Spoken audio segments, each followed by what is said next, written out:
Bonsoir et bienvenue dans cette nouvelle édition de l'Africa Tonight. Voici les titres de ce journal.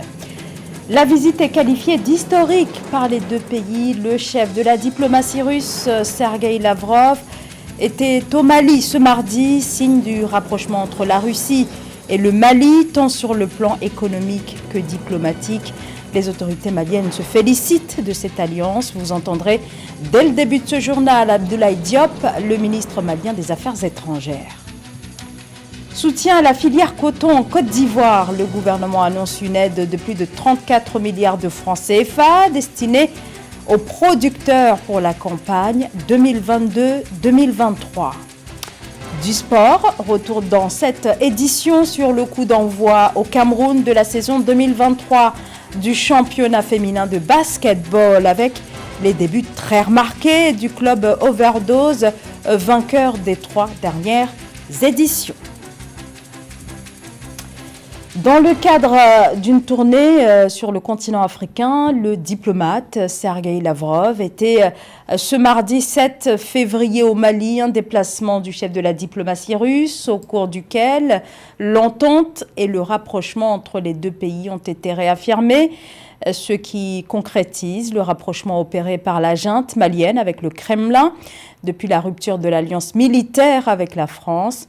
Alors au menu de ce déplacement, accueil devant les caméras, remise de la médaille de commandeur de l'ordre national, mais aussi une longue discussion avec le chef de la junte, le colonel Assimi Goïta. Depuis le retrait de la France du Mali, la Russie est devenue un partenaire clé des autorités maliennes, notamment dans la lutte contre le terrorisme. Le ministre russe des Affaires étrangères s'est engagé à intensifier l'aide de Moscou. Côté malien, le gouvernement salue la nouvelle alliance. Écoutez Abdoulaye Diop, ministre malien des Affaires étrangères. Nos deux pays ont des relations historiques du temps de l'Union des républiques socialistes soviétiques et du temps de l'indépendance de notre pays à aujourd'hui. Nos deux pays ont tissé des relations politiques, des relations économiques, des relations sociales fondées sur la défense de l'indépendance, de la souveraineté nationale et aussi des principes clés de non-ingérence dans les affaires intérieures des pays. Nos pays sont ensemble, pas dans une relation mercantile, nous sommes ensemble aussi parce que nous partageons des valeurs, des principes et des préoccupations qui sont communs à nos deux pays pour pouvoir avancer. C'est dans ce cadre que, Monsieur le ministre, nous assumons votre présence ici. Nous vous accueillons les bras ouverts. La Russie est ici à la demande du Mali et la Russie répond de façon efficace aux besoins du Mali en termes de renforcement des capacités de nos forces de défense et de sécurité. Nous sommes heureux de constater que l'armée malienne dispose de capacités opérationnelles extrêmement importantes.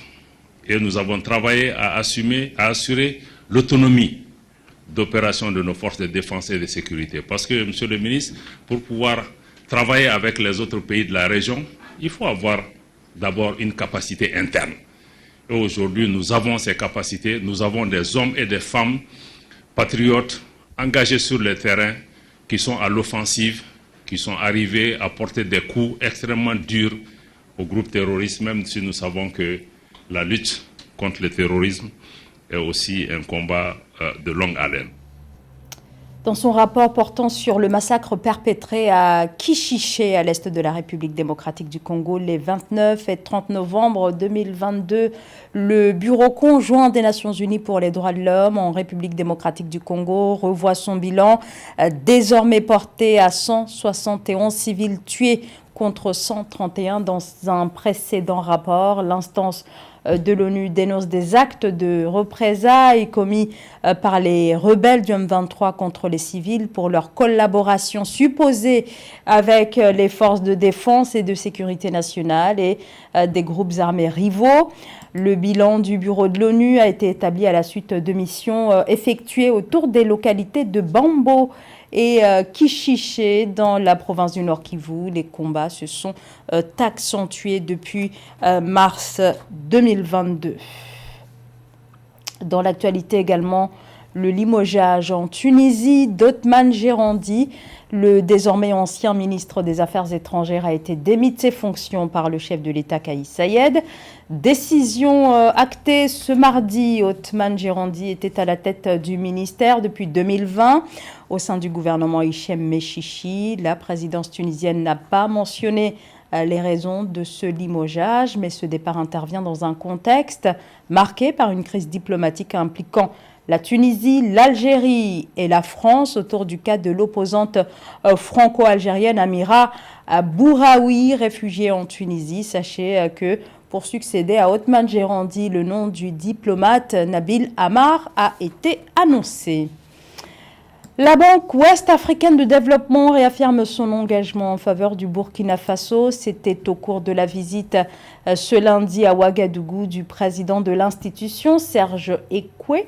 La santé, l'éducation, les infrastructures ou encore l'agriculture. Plusieurs secteurs sont concernés par l'appui annoncé par la BOAD qui entend agir pour le développement au Burkina Faso, plus que jamais fragilisé par une instabilité politique et surtout sécuritaire. Je vous propose d'écouter Serge Ekwe, président de la Banque ouest-africaine de développement.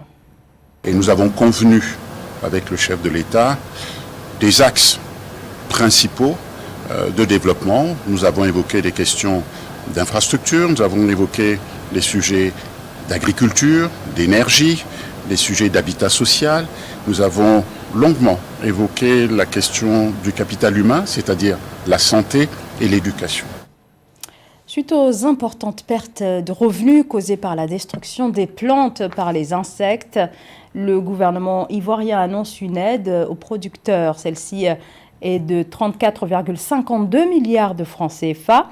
Cette subvention de l'État entre dans le cadre de la campagne 2022-2023, une année noire pour les cotoculteurs qui déplorent une chute drastique de près de 50% de la production. L'aide du gouvernement est donc, vous allez le voir, très attendue par la filière Philomentine. Le gouvernement ivoirien a consenti à accorder un appui à la filière coton à hauteur de 34,52 milliards de francs CFA au titre de la campagne cotonnière 2022-2023. Cette subvention vise à soutenir les producteurs de coton face aux pertes de revenus dues à la destruction des plantes par les insectes ravageurs du coton. Cette aide de près de 57 millions de dollars au profit de la filière vient pour apporter une bouffée de soulagement à l'ensemble des acteurs et va permettre aussi aux producteurs de pouvoir disposer d'intrants et de semences pour pouvoir relancer la prochaine campagne et ainsi compenser les pertes enregistrées au cours de cette campagne-là. La subvention de l'État ivoirien aux producteurs de coton comprend 29,62 milliards de francs CFA de part de crédit intrant adossés à la perte des productions et 4,9 milliards de francs CFA de retenue de producteurs de 20 francs CFA par kilogramme sur le prix du coton graine. Il faut qu'on réactive le système d'alerte phytosanitaire au niveau de l'agriculture de façon générale et plus particulièrement au niveau de la filière coton. Et également aussi, il va falloir réfléchir sur comment est-ce qu'on peut assouplir les processus de passation de marché, les processus de mise à disposition de ressources pour que à chaque fois qu'on va assister à un tel cas, le ministère de l'Agriculture puisse débourser les fonds qu'il faut rapidement et pouvoir trouver les produits nécessaires qu'il faut pour pouvoir juguler ce type d'attaque. Initialement, l'exécutif ivoirien tablait sur une production de 570 421 tonnes de coton graine pour la saison en cours contre 522 000 tonnes lors de la précédente saison. Cependant, les dégâts causés par les parasites ont notamment entraîné des pertes de revenus pour les producteurs et une perte de production de 50% attendue cette année avec une prévision estimée à 269 000 tonnes de coton. Focus maintenant sur et si c'était à refaire, confidence sur un parcours de vie, un récit poignant de Annie Tchélé-Tibou dans lequel l'auteure, actrice, productrice et réalisatrice ivoirienne revient sur la crise post-électorale de 2010-2011 survenue en Côte d'Ivoire, une crise qui a entraîné son exil en Europe. Son livre revient donc sur son parcours, son vécu durant cette période qui constitue l'une des pages les plus sombres de l'histoire ivoirienne. Amenedji. Récit d'un exil forcé en Europe sous la pression de la guerre civile, le livre Si c'était à refaire de la cinéaste ivoirienne Annie Tchélé est un témoignage de la crise politique qui a secoué la Côte d'Ivoire en 2011. Présenté le 12 janvier dernier à Paris en France, l'ouvrage expose des confidences sur un parcours de vie hanté par la sombre période de violence politique vécue par les Ivoiriens et l'Afrique tout entière, luttant contre les intérêts politiques des gouvernants. Donc j'ai été impliquée dans la crise ivoirienne. Au départ, c'est vraiment pour extérioriser ma douleur, pour ne pas sombrer. Écrire, ça m'a permis de ne pas mourir. Toute ma famille était restée en Côte d'Ivoire. Ma mère, à qui j'étais très très attachée, moi je n'ai jamais voulu vivre à l'extérieur. Je fais du cinéma, j'ai étudié à l'extérieur, mais j'ai toujours voulu vivre en Côte d'Ivoire. Et donc, je n'étais pas préparée à affronter l'extérieur, en tout cas pas dans ces conditions-là. Moi, je suis rentrée, on va dire, grâce à la réconciliation nationale. Des faits retracés sur 290 pages mettent en avant un volet crucial de l'histoire depuis la crise post-électorale de 2011 qui a contraint à 10 ans d'exil plusieurs Ivoiriens, dont l'auteur et sa famille. Pour rappel, la source originelle de cette crise reste le second tour de l'élection présidentielle de 2010, premier scrutin depuis 10 ans, dont le résultat a conduit à un différend entre Laurent Gbagbo, président sortant, et Alassane Ouattara, chacun revendiquant sa victoire. Il y a vraiment un désir des populations de tourner la page, parce qu'on ne peut pas aller de crise en crise. Chaque fois qu'il y a des élections, tu sais qu'il y aura des morts, il y aura des blessés, c'est insupportable. En 2023, il y a encore des élections, alors ça fait peur et tous, on espère que voilà, les politiques vont pouvoir se dépasser. On peut pas, la politique ne peut pas tourner toujours autour des intérêts des mêmes. Et si c'était à refaire, Confidence sur un parcours de vie révèle le sens de la lutte de Annie Tchélé, dont l'engagement est né de son attachement à la vision du président Laurent Gbagbo et de son épouse Simone, qui en sont la référence selon le préfacier Cheikh Oumar Sissoko, cinéaste malien, homme politique et ancien ministre. Le championnat féminin de basketball bat son plein au Cameroun. Le coup d'envoi de la saison 2023 de la compétition a été donné le 4 février dernier dans la ville de Douala. Depuis 4 matchs se sont tenus avec notamment la rencontre qui a opposé l'école basketball de Douala au club Overdose Obstation qui s'est soldé par une victoire écrasante du club Overdose, bien parti pour un nouveau titre. Christian Djimade revient sur les débuts de cette compétition. Reportage. La saison de basketball a démarré au Cameroun le 4 février 2023 avec 4 matchs du championnat féminin disputés au collège de la Salle à Douala. La grande affiche du jour a opposé École basketball de Douala au club Overdose Obstation, vainqueur de 3 dernières éditions du championnat. La rencontre s'est soldée par une large victoire de ce dernier, 76-37. Un bon départ pour cette équipe basée dans la capitale Yaoundé qui espère se qualifier pour le championnat d'Afrique des clubs. Je suis un peu content parce qu'après toute une longue saison, on était démoralisé parce qu'on s'est qualifié zone 4, qualifié pour représenter le Cameroun pour la Coupe d'Afrique des clubs.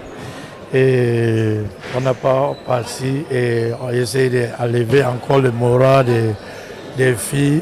Et j'étais vraiment content aujourd'hui parce qu'elles sont venues jouer et laisser ça derrière.